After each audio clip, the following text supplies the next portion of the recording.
Assetto Corsa Rally recently released on the Steam store. It was only just recently announced as well, and it caught everybody by surprise, with many people feeling like it's going to be the new market leader and finally unseat Richard Burns Rally's 20-year dominance of the sim rally scene. In this video, we're going to talk a little bit about the launch version, the early access launch version, that is, of Assetto Corsa Rally. I'm going to give my thoughts, and I'm going to tell you what it is and what it isn't. Welcome to Cav Sim Racing Encyclopedia. One of the first things that Assetto Corsa Rally is a proof of concept. In a way, it's doing things that prove that this kind of game is possible, the potential is there. The use of the Unreal 5 engine, which puts it in a direct rivalry with the recently released Rennsport. The fact that it can be this rally title that uses stages that you have seen from the likes of Dirt Rally 2.0. Or even the fact that it has the level of detail of laser scanning, which we'll talk about in a moment. It is very much a proof of concept, and that is something that you can see from the fact that most classes are single car classes. You only have one Group B car, you only have one World Rally car, you only have one Group A car. But from that, you have enough to be able to go, this is where they're looking at going, this is what they might include. And that's where the game is at the moment.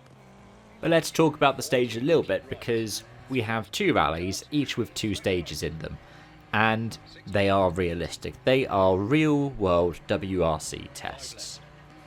The Alsace Rally is the Rallye de France Alsace that was in the WRC between 2010 and 2014, with two different stages. The Munster test, which is 10.3 kilometres of the stage that featured in every edition of Rallye de France Alsace, and then the Saverne test, which only appeared once. It appeared in 2014, the final one. In fact, it was the final stage for the Alsace region WRC to date, because it was the power stage as well. Jari Matti won that occasion. And when it comes to Wales, it's two parts of the iconic Hafren test. Now, Hafren, if you're somebody who has been to Wales Rally GB, like I was lucky to be able to in 2019, you'll know that Hafren and Sweet Lamb Hafren are stages that change around year after year after year. This one junction was included one year, this one wasn't the next.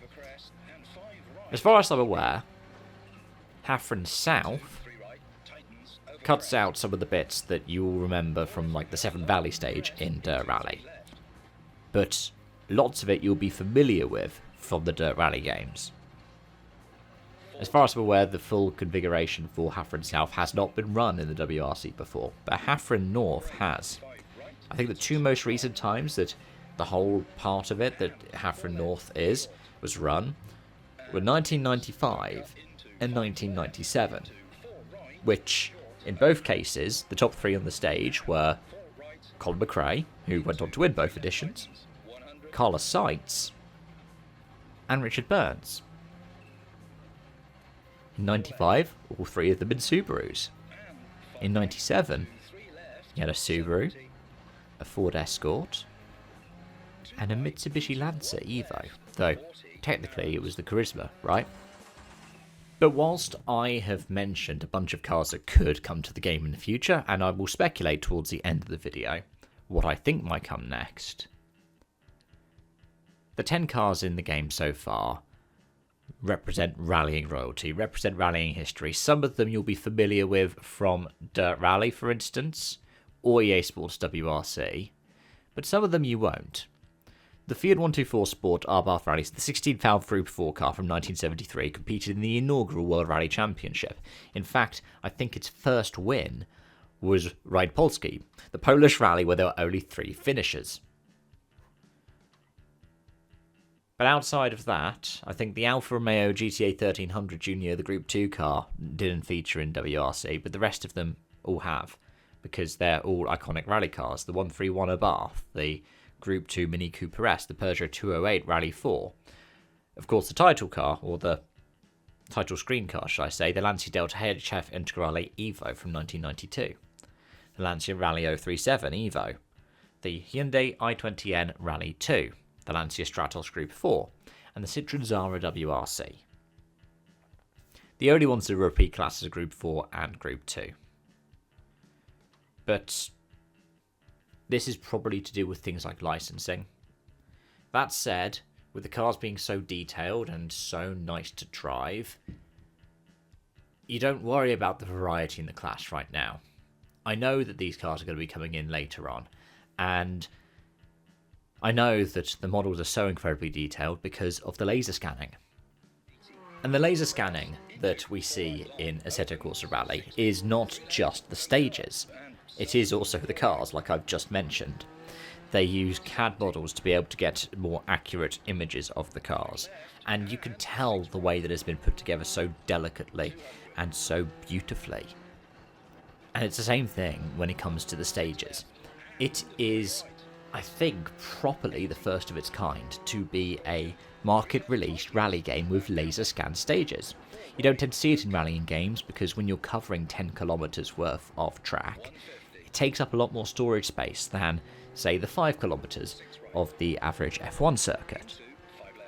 Especially because in F1 they start and end in the same place. Even Hafren South in AC Rally doesn't start and end in the same place. But what you find in the stages is a level of detail that we haven't seen before in rallying games. If you drop off the curb, you have to think about how you're going to interact with the edge of the road. If you are taking a cut, you have to think about how the ruts are going to behave. If you're going over a bump, you have to think about how you're going to land on that bump, because there's a slight piece of camber in the road. And for somebody who's just recently gotten back into RBR and has hundreds of hours in EA WRC, the various WRC games beforehand, and the Colin McRae games, it was something that was new to me as well, and it caught me out so many times early on, because suddenly you're having to think more about what the stage is actually doing. You're having to use more of your brain in a different way, and whilst driving, you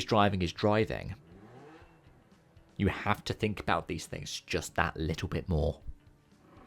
And the handling model has an impact as well. I know, listening to other reviewers like Jimmy Broadbent talk about it, one of the things they've praised is the rear-wheel drives feel more accurate than in WRC, and another thing is that the tarmac feels more accurate than it does in RBR.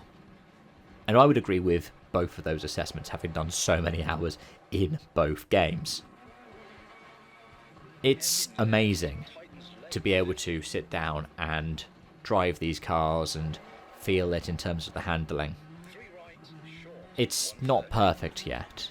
For instance, with my CSL DD and my Club Sport V3s, the vibration motors don't work yet, which means that lockups I can only hear. I can't feel the lockup. I can't feel the vibration for the pedal either.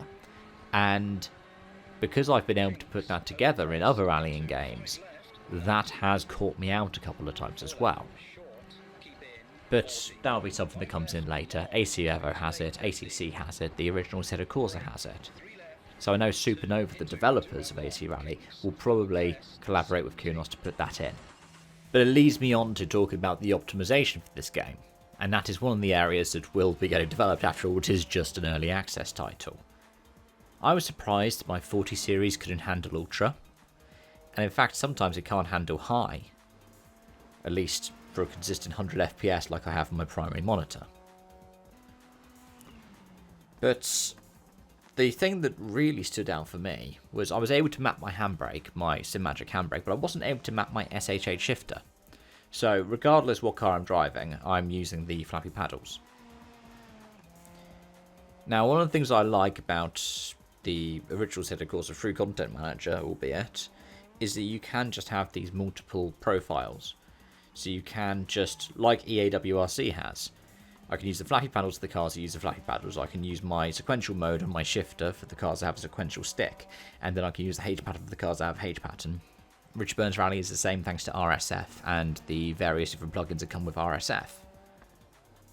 I really want to see that happen with AC Rally, because I like doing rally games for the immersion. I don't like them because of being good at it or being one of the faster people. I get a lot of fun out of just feeling like I'm in the car, feeling like I'm driving like the car.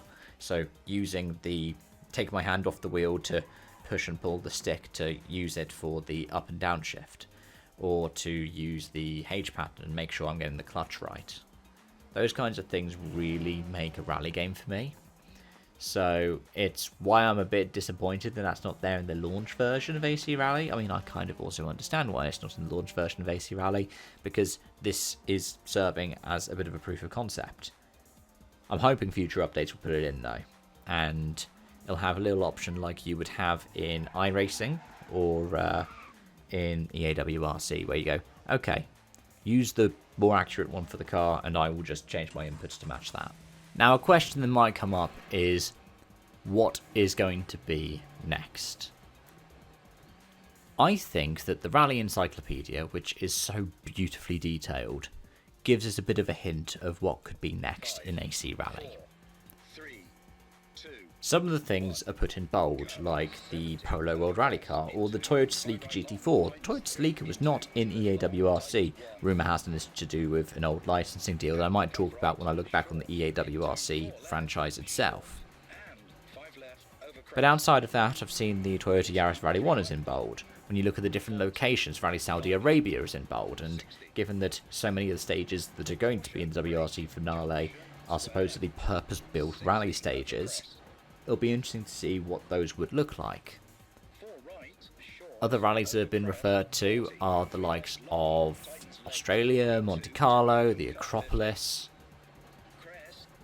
And other cars include the Subaru Impreza S3, or the Peugeot 206, the Citroën C4, the Subaru Impreza S6, S7, the Peter Solberg one.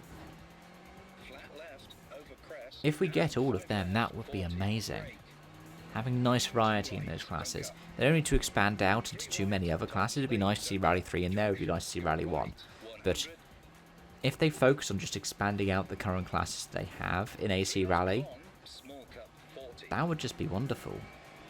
I think that many rally fans would really enjoy that. But either way, folks, I'm going to wrap this up by saying it's worth getting. Because right now, especially if you're somebody who owns the other AC games, it's not even 20 quid.